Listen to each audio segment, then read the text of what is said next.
Overcoming Self-Sabotage, a guide to integrating your shadow. Self-sabotage can be a frustrating and confusing experience. You set a goal and determine to achieve it, but for some reason, you find yourself making irrational decisions or experiencing mental blocks. Even physical ailments can appear, stopping you from achieving your goals. It's as if a mysterious force takes over control, steering you away from the path you want to be on.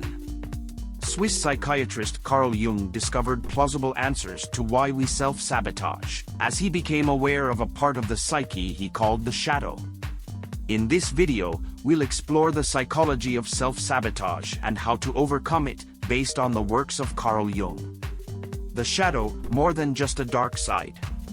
There is a common misconception about the shadow that leads to a lot of confusion and misunderstanding about the role of the shadow and how to integrate what's been repressed. It's often thought that the shadow is simply the dark and negative side of the personality. But the shadow actually refers to something fundamentally different. It's more like a dark place in the human psyche where the light of consciousness doesn't shine. A dark closet where we lock away all the repressed parts of the personality that we are unwilling and/or unable to face or reintegrate at the moment. Integrating the shadow, making the unconscious conscious.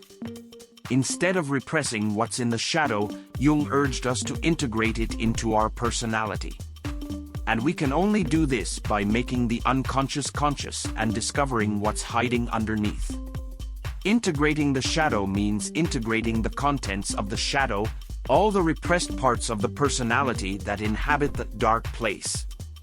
So, in the same way that you could take objects out of a dark closet and into the sunlight, you could also take those same parts of the personality out of the shadow and integrate them into your personality. Why we self-sabotage, the revolt of the repressed parts. The repression of unwanted aspects of ourselves, according to Jung, will not solve the problem. It can have disastrous consequences, as these aspects take on a life of their own, operating in obscurity. And this is where the self-sabotage begins. The repressed parts of the personality revolt against our conscious minds from the deepness of the shadow. Thus, we are at war with ourselves, without even knowing who we are fighting. Overcoming self-sabotage, integrating your shadow. To stop self-sabotage, we need to integrate our shadow. To integrate our shadow, we must become aware of what's been repressed and why. It requires courage, patience, and compassion. We need to recognize that the shadow is not the enemy, but rather, it's a part of us that needs our attention and understanding. By bringing the contents of the shadow into the light of consciousness, we can reintegrate them into our personality and stop the self-sabotage. Conclusion. Self-sabotage is a common experience that can leave us feeling frustrated and confused. But by integrating our shadow, we can overcome it. The shadow is not the enemy, but rather, a part of us that needs our attention and understanding. By making the unconscious conscious and discovering what's hiding underneath, we can reintegrate the contents of the shadow into our personality and stop the self-sabotage.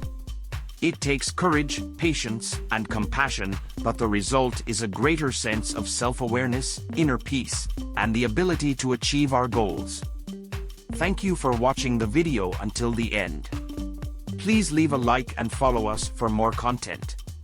See you in the next video.